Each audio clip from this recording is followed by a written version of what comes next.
Good afternoon, everyone. Thanks for joining us. We begin in Kitchener, where a high school was placed in lockdown this morning after police received reports of a person with a gun inside the school. Officers responded to Grand River Collegiate Institute around 9:20 a.m. They determined it was a false report made to trigger an emergency police response. The Waterloo Region District School Board says the lockdown was lifted by 12:20 p.m.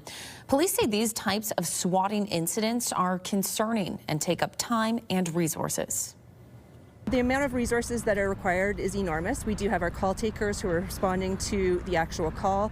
We have first responder officers from our patrol divisions responding to be first on scene.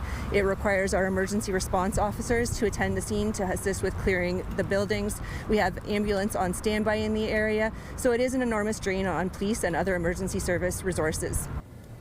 Police say there can be severe consequences for those who take part in swatting incidents that can sometimes include charges.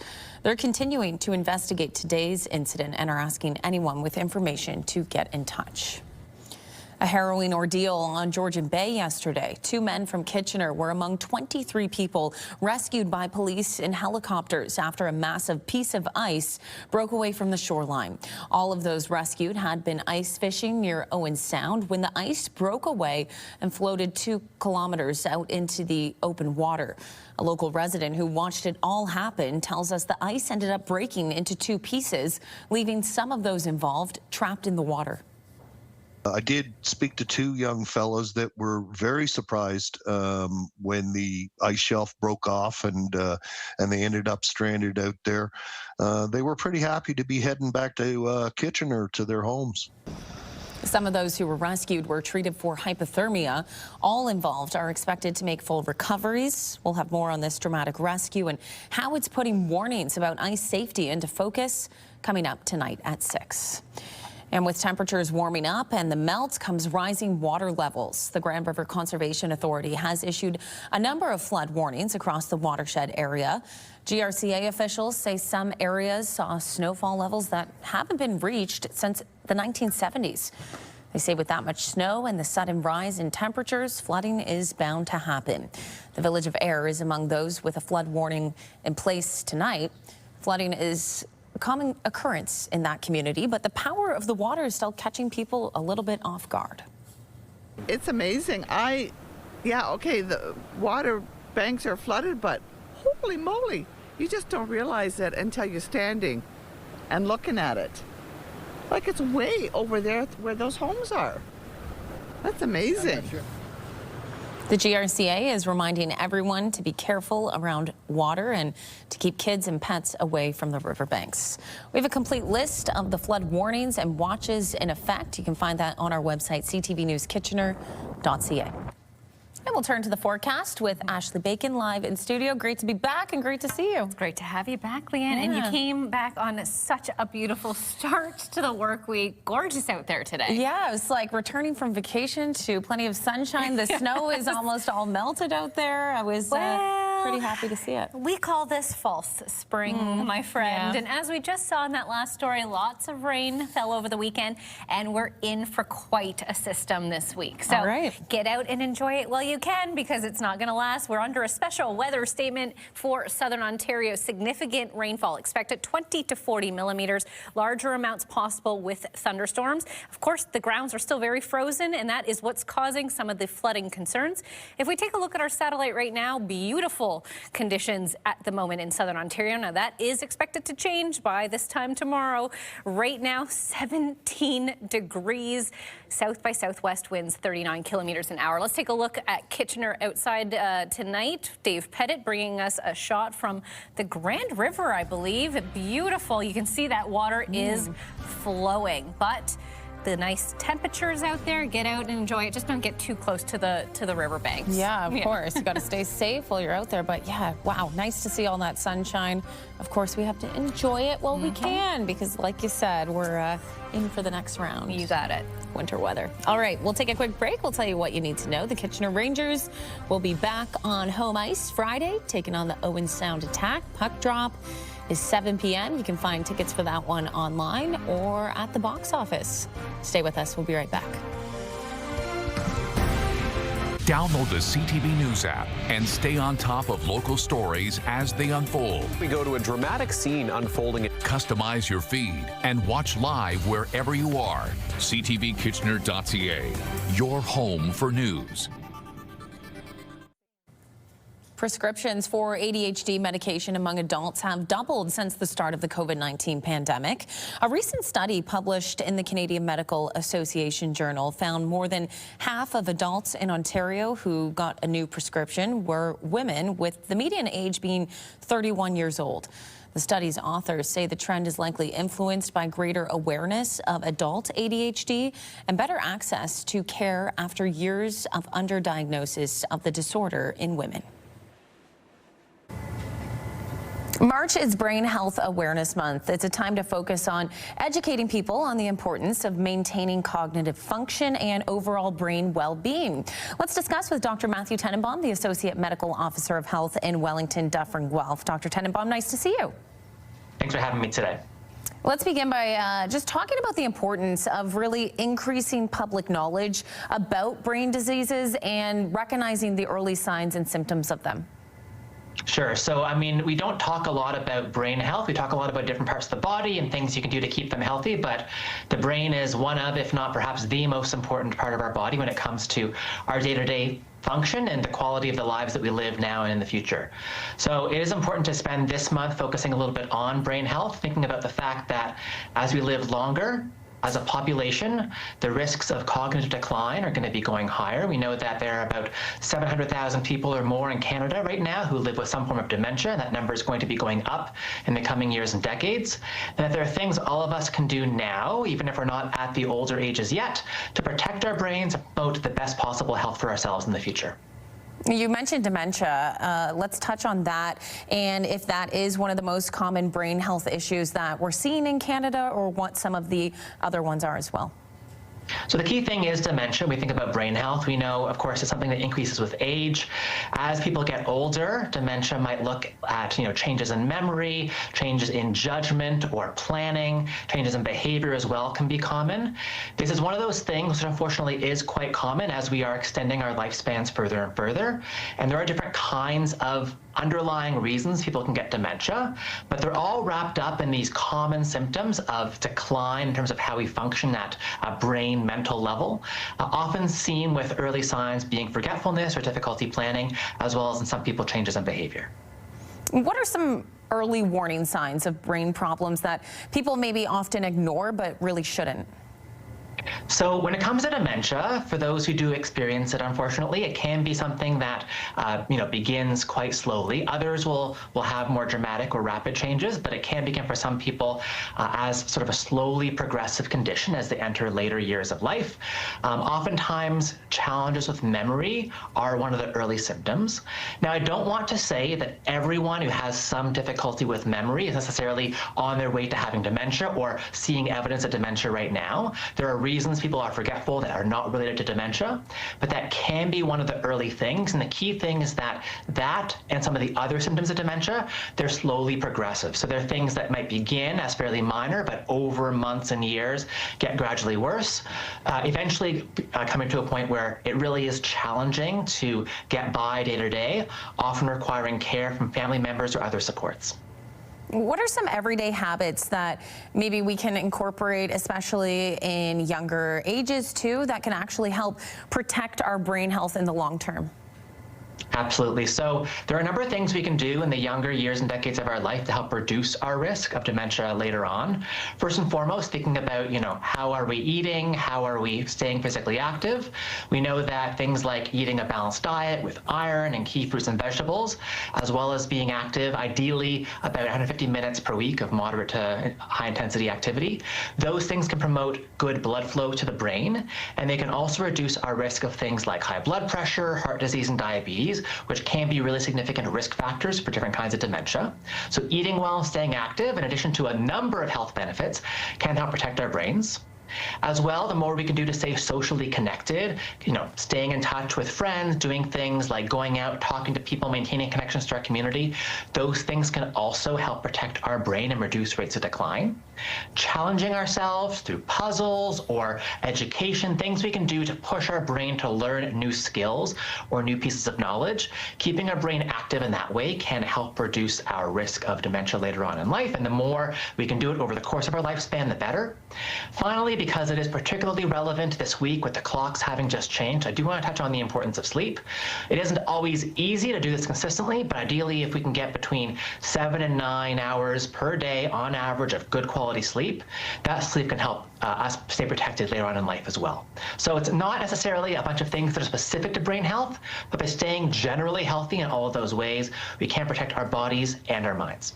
Well, it's important to remember and keep top of mind, especially this month when we have this focus on brain health awareness as well. Dr. Tenenbaum, thanks for your time and insight on this topic. Dr. Matthew Tenenbaum is the Associate Medical Officer of Health in Wellington, Dufferin, Guelph. Thanks again. Thank you very much. Okay, we'll take you to break and tell you what you need to know. 90s rock band Crash Test Dummies are taking the stage at Maxwell's Concerts and Events this Wednesday night. It's happening at 7 p.m. You can grab tickets online.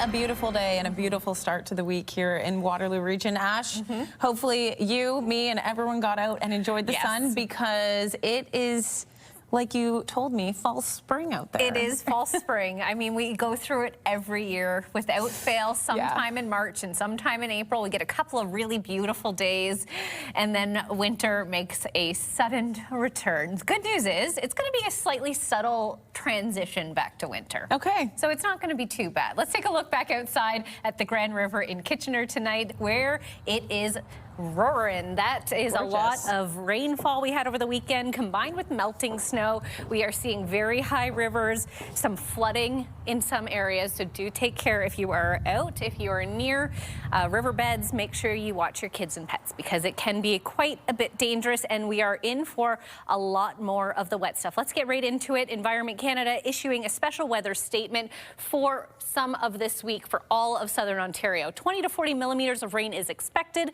There could be more localized higher amounts depending on thunderstorms, and as just mentioned, because the ground is still quite frozen, it could cause some further flooding concerns. As we look at our future cast right now, beautiful conditions out there, very warm still, the sun still shining. Now that daylight saving has come into effect, we are seeing the sun a little later into the day. Cloud cover expected to move in overnight. Now that's going to make way for some rain first thing Tuesday. I wish it was Friday. I almost said Saturday there, but Tuesday, tomorrow, we're going to get rain patches throughout most of the day. That's going to continue overnight and into Wednesday. Heavier rain expected for Wednesday morning and into Wednesday afternoon. Right now, what we're seeing across the country, 5 degrees in Vancouver, -2 in Edmonton, in Calgary. In the Prairie provinces, -4 in Saskatchewan, or Saskatoon rather, -10 in Winnipeg. On the East Coast, in our nation's capital, sun shining and 12 degrees, very comfortable, 21 degrees right now in Windsor,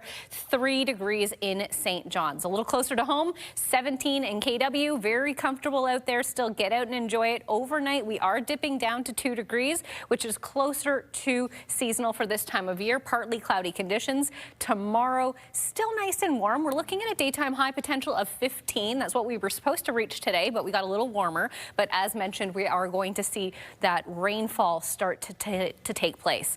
When we look at our almanac, sun setting now at 7:21 p.m. and rising at 7:45 a.m. And of course, that is almost 12 hours of daylight. So you do still have quite a bit of time to get out there and enjoy it while you can before that rain comes into play. Looking at our first at 5 forecast for Waterloo Region, showers continuing into Wednesday, but Wednesday overnight is when the temperature dips back down to winter-like conditions. -5 is the expected low. That's when we're going to see some freezing concerns with all of the rain and melt that we're having throughout the week. Thursday, flurries could be a possibility, a high of -2 expected. Friday, flurries continuing and 1. So, Leanne, you're going to need an umbrella before winter comes back. Okay, be sure to have it handy. handy. Ash, thanks so much. And questions and concerns continue over the Ford government's plan to overhaul the Ontario Student Assistance Program. As the province revamps how OSAP works, students and advocates voiced their frustrations outside Kitchener City Hall this weekend. CTV's Hannah Schmidt was there. What do we want? OSAP funding! When do we want it? Now! A group of students and community members gathered in Carl's Air Square outside Kitchener City Hall Sunday, rallying against provincial changes to OSAP. The cuts to grants really impact the lower incomes, students from lower incomes, and we really need to, post-secondary education needs to be available to all. Under the old program, students could receive 85% of their funding through grants, but the new system will allow only grants to make 25% of that funding. The rest will be made up through loans. Students believe the change will leave more people graduating with high debt loads. Those people might not be able to pay off the additional loans. They need the grants to actually make it through. The province said the adjustments are part of an effort to rebalance a financially unstable program. The changes we have made to OSAP are to ensure the sustainability. The funds will be available to the students that need them with the changes that we're making. They're just going to make a little bit of a bigger investment into their future career earnings. Some students are already changing their post-secondary plans. A lot of people I know are affected by these OSAP cuts, and to see their future being taken away right before their eyes after I've seen them work as hard as they have for all these years it's sad. Some say it could put careers in high-demand fields out of reach. For groups that have historically been pushed down, women, people of color, many marginalized communities, this is a huge step backward. Local leaders and advocates alike say the turnout Sunday showed just how strongly people feel about the issue. Every one of our youth who wants to go to post-secondary, who wants a better future, who wants an education, that's who we're here fighting for. Students here say this is only the beginning, promising to keep speaking out as the policy moves forward.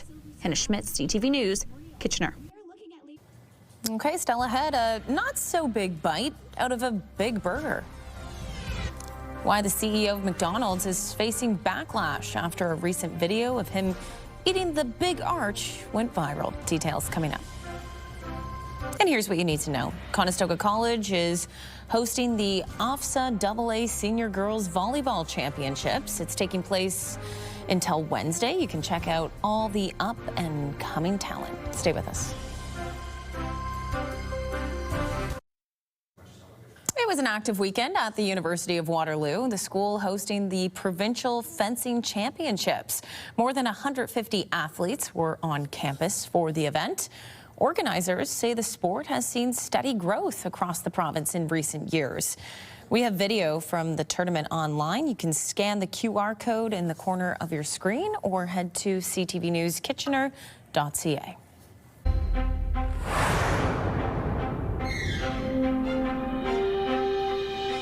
Here's the final 5 stories we are keeping an eye on today. New data shows liquor store sales dropped again for the 4th straight year. Sales fell 1.6% to $25.8 billion in the 2024-2025 fiscal year. That's the biggest drop in the 20 years that Stats Canada has tracked the data. Sales of beer, wine, and spirits were all down. This comes after a number of studies and polls have shown that younger generations are drinking less. And a new report finds that Canada's average rent has fallen to a 33-month low. The national rent report from rentals.ca and Urban Nation says the average asking rent declined for the 17th straight month in February. It dropped to just over $2,000. Rents also continue to fall in large markets with notable year-over-year declines in Toronto, Vancouver, Montreal, Calgary, and Ottawa.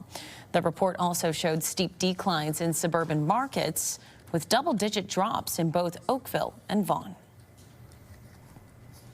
The region of Waterloo is looking to take a different route to redevelop a downtown Kitchener landmark.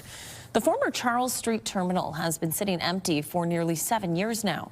Staff are recommending a multi-phased process that would see the region partner with nonprofits and local organizations to create community spaces. Officials say the new plan is better suited for current market conditions and the ongoing water capacity issue.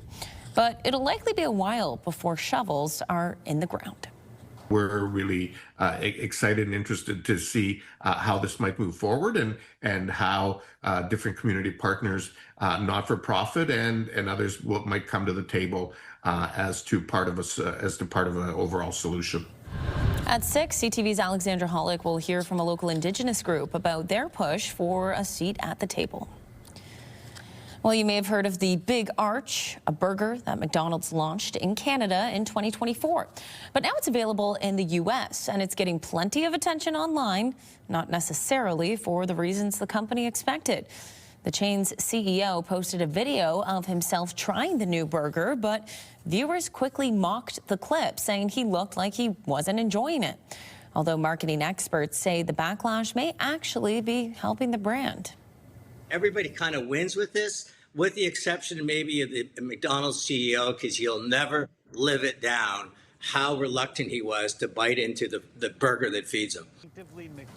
The social media craze has even piqued the interest of Canadians who now want to try the Big Arch, but can't because it's not available here anymore. At 6, Spencer Turcotte will speak with a marketing professor at the University of Guelph about the free publicity. And finally for us, a new project is putting protein on the table for families facing food insecurity. Volunteers were on hand at the meat cannery facility in New Hamburg this morning, packaging up the first shipment of canned chicken headed for the food bank of Waterloo Region. The project will deliver 28,000 cans of pre-cooked chicken annually to local food programs. Demand is at the highest that we've seen it in the history of the food bank, and we're seeing more families having to access more frequently. So it's become less of an emergency kind of solution and more of an ongoing way that people are feeding their families. The initiative is backed by a $600,000 commitment over 3 years from the Lyle S. Hallman Foundation. Great to see. Of course, as we know, food insecurity in the community is a real issue right now. All right, we will leave it there. We'll be back at 6. Tony Grace will have your next local news at the top of the hour. For now, we'll send it over to CTV National. Enjoy the rest of your Monday evening. Good night.